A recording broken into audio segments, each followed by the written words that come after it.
look in the mirror, and you're face to face with your toughest opponent, it's not the person down the hall, not the competition you think you're up against, and not the voices of doubt coming from the outside world. No, the real fight is you against you. The truth is, the biggest battles in life are the ones we fight within ourselves. It's the battle between who we are and who we want to be, between the person who doubts and the one who believes. It's that inner struggle between growth and comfort, between courage and fear. When it comes to our goals, our dreams, and even our day-to-day happiness, often the biggest enemy is the one we don't even realize we're facing. That enemy lives inside us, tucked away in our doubts, fears, insecurities, and self-imposed limits. We spend so much energy looking outward, wondering what external factors are holding us back. But the truth is, the real fight is within. It's not the obstacles out there that defeat us, it's the ones in here.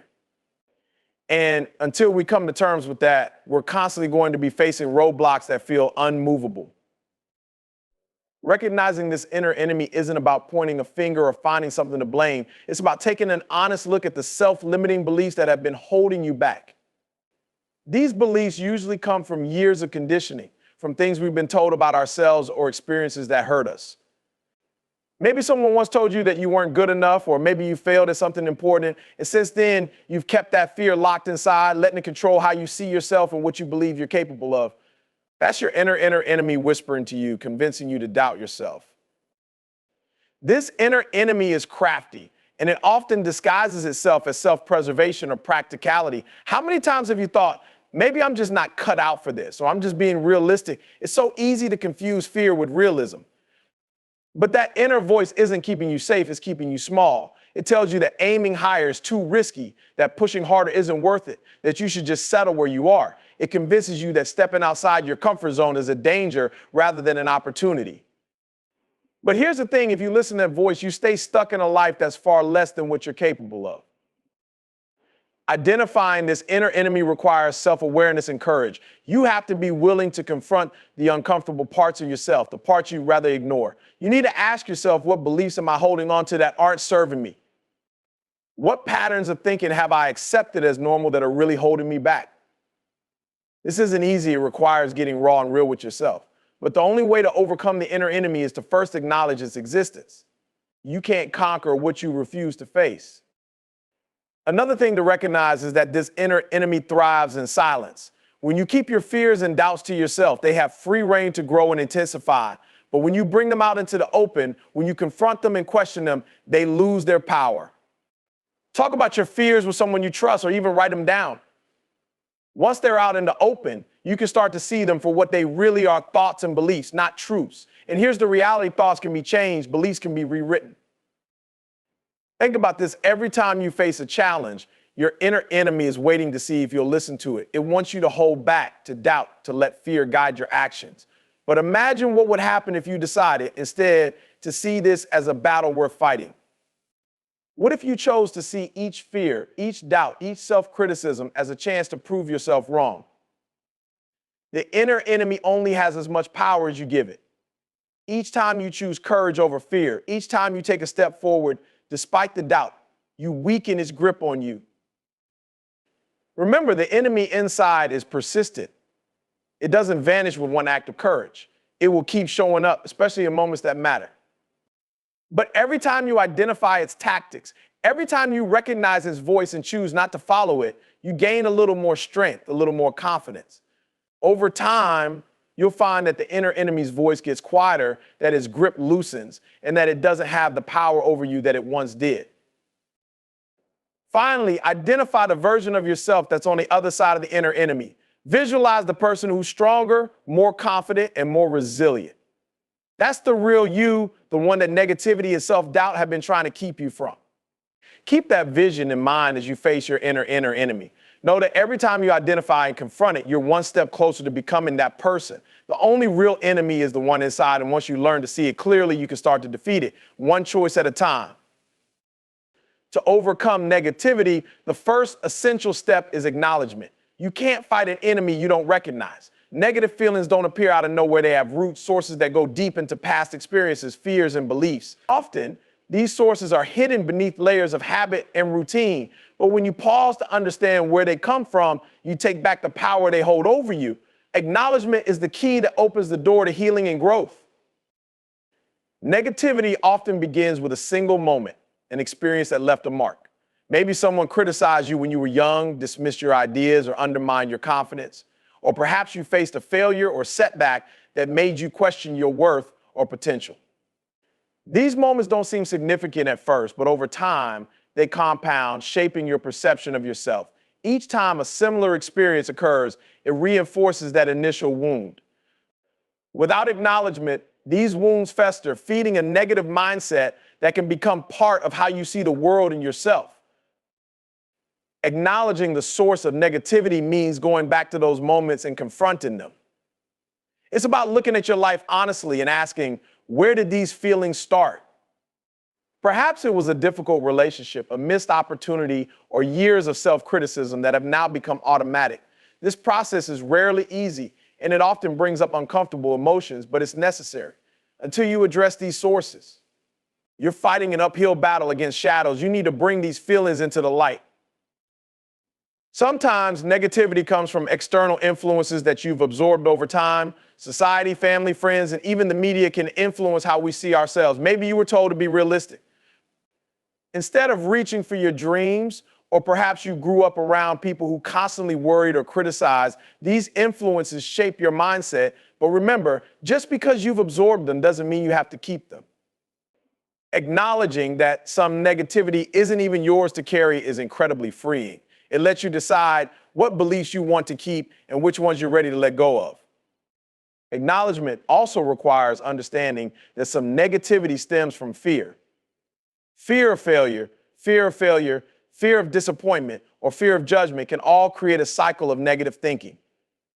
When you recognize that a lot of this negativity is rooted in fear, you can start to address it with courage rather than avoidance. Instead of seeing negativity as a permanent part of who you are, view it as an indicator of where you're holding back. When you acknowledge fear, you open up a pathway to challenge it. Another source of negativity lies in self-comparison. In our highly connected world, it's easy to measure your life against the successes of others. When you see others achieving things you want, it can spark feelings of inadequacy or resentment. These feelings aren't about the other person, they're a reflection of what you believe you're lacking. By acknowledging that comparison is feeding your negativity, you can begin to focus on your own path, your own growth, and celebrate your unique journey instead of competing with others. Sometimes negativity comes from perfectionism, the relentless pursuit of never being good enough. This constant pressure is exhausting, leaving no room for mistakes or growth. When you acknowledge that your negativity might be coming from unrealistic standards you set for yourself, you can start to replace perfection with progress. Give yourself permission to be human, to make mistakes, and to learn. Perfection is a myth, but growth is real. By shifting your focus to improvement rather than flawlessness, you break free from the grip of negativity. Once you've acknowledged these sources of negativity, understand that they're just that, sources. They are not definitive truths about you. They are reflections of specific experiences or influences, not of who you inherently are. By identifying these roots, you're essentially reclaiming control. You're saying, this happened, but it doesn't define me. Every step of acknowledgement peels away a layer of that negativity, leaving you with a clearer view of yourself. Finally, remember that acknowledgement is not a one-time process.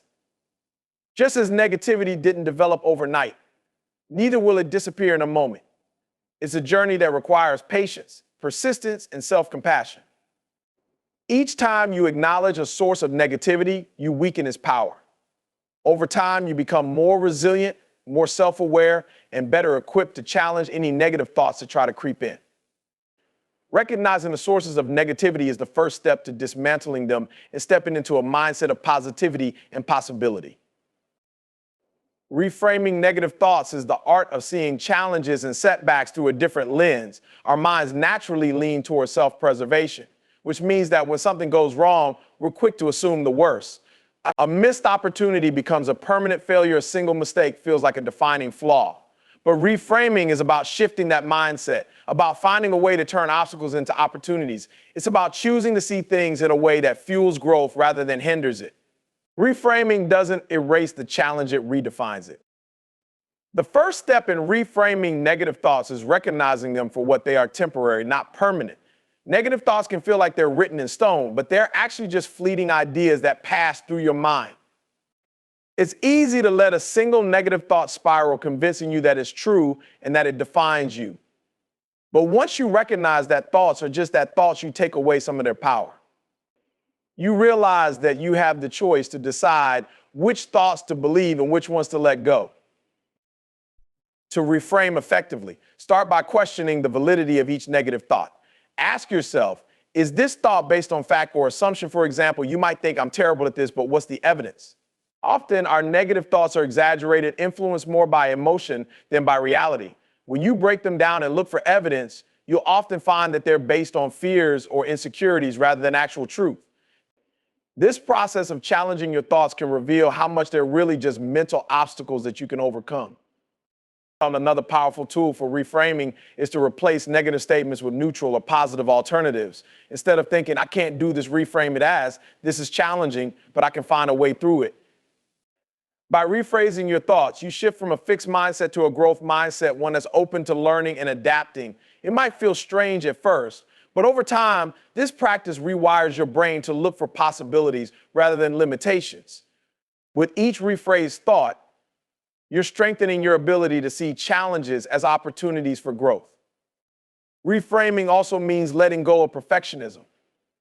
Perfectionism is a trap that breeds negative thinking because it sets impossible standards. If you're always striving to be flawless, any small misstep becomes a major failure in your mind. Instead of aiming for perfection, shift your focus to improvement. Tell yourself progress over perfection. This mindset allows you to see each mistake as a lesson, a stepping stone on your path. Embracing imperfection is one of the most liberating forms of reframing because it releases you from the pressure to be perfect and opens you up to learning and growth. One way to reframe negative thoughts is to turn them into questions that lead to action. Instead of thinking, I'll never be good at this, ask, what's one thing I can do today to get better? This shift takes the focus off the problem and places it on the solution. Questions open up possibilities, they guide you toward answers and inspire you to move forward. This active approach to reframing helps you feel empowered, giving you control over your actions instead of letting negative thoughts control you. Another crucial part of reframing is focusing on the lessons in each experience. Every setback, every failure has something to teach you if you're willing to look for it. When things don't go as planned, ask yourself, what can I learn from this? Shifting your focus from failure to lessons makes the experience meaningful. Each lesson you learn prepares you for future challenges, turning every setback into a building block of resilience and strength. Instead of seeing negative experiences as the end, reframing helps you see them as essential steps on your journey. Reframing also involves practicing gratitude, even in difficult times. Gratitude shifts your perspective, reminding you of what's going well, even when it feels like everything is going wrong. When negative thoughts creep in, take a moment to list a few things you're grateful for. This small practice of gratitude can immediately reframe your mindset, helping you focus on the positives in your life instead of the negatives. It trains your mind to see the good even in challenging times, reinforcing a mindset of abundance rather than scarcity.